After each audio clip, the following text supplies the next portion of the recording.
माननीय शिक्षक और मेरे प्रिय सहपाठियों, मेरा सादर प्रणाम। मेरा नाम वंश वर्षने है और मैं हिंदी कक्षा 6 में पढ़ता हूँ। मेरा विषय है ध्यान यानी मेडिटेशन। आज मैं आपको ध्यान यानी मेडिटेशन का मतलब और इसके महत्व के बारे में बताऊंगा। जैसे जैसे हम जिस माहौल में बड़े होते हैं, जो देखते हैं, सीखते हैं, वही सारा बाहरी ज्ञान हमारे अंदर संचित होता जाता है और हम उस बाहरी ज्ञान का उपयोग करके हम वैसे ही बनते चले जाते हैं और उसी के अनुसार हम यह तय कर लेते हैं कि हम क्या कर सकते हैं और क्या नहीं, और हम भूल जाते हैं कि भगवान ने हमें असीमित शक्तियां दी हैं। क्योंकि जैसे जैसे हम बड़े होते हैं, हमारे अंदर बहुत सारे विचारों का जन्म होता जाता है और विचारों का पर्दा हमारे आगे पड़ता जाता है और हमारी आत्मज्ञान की शक्तियों को ढक देता है। ये बिल्कुल ऐसी है जैसे कमरे के अंदर बल्ब जलाकर प्रकाश कर दे और सूर्य का प्रकाश जो हर जगह विद्यमान है, सारे खिड़की और दरवाजे को बंद करके अंदर आने से रोक दे और कमरे में बल्ब के प्रकाश को सब कुछ समझ ले, जो कि सूर्य के प्रकाश के आगे कुछ भी नहीं है।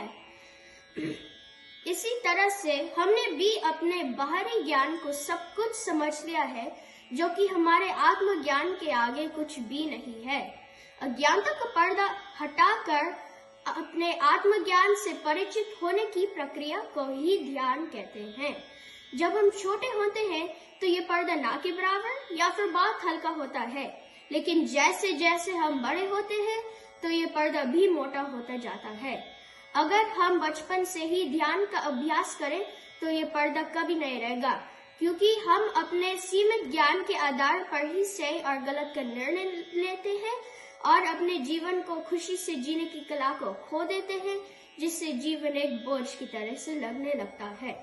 अगर हम उस पर्दे को हटा लें या पढ़ने ही न दें, तो फिर भगवान के दर्शन हमारे अंदर ही हो जाएंगे, क्योंकि भगवान कहीं और नहीं बल्कि हमारे अंदर ही है।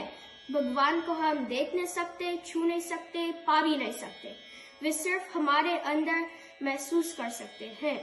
मेरी मम्मी का कहना है कि अगर हम स्कूल में एक विषय ध्यान का भी रखें तो फिर हम अपने जीवन को उत्साहपूर्ण तरीके से जी पाएंगे और पढ़ाई भी इतनी बोझ नहीं लगेगी और समाज में जितनी भी बुराइयां हैं, डर है, दुख है, वे सारे मिट जाएंगी और धरती पर ही स्वर्ग मिल जाएगा।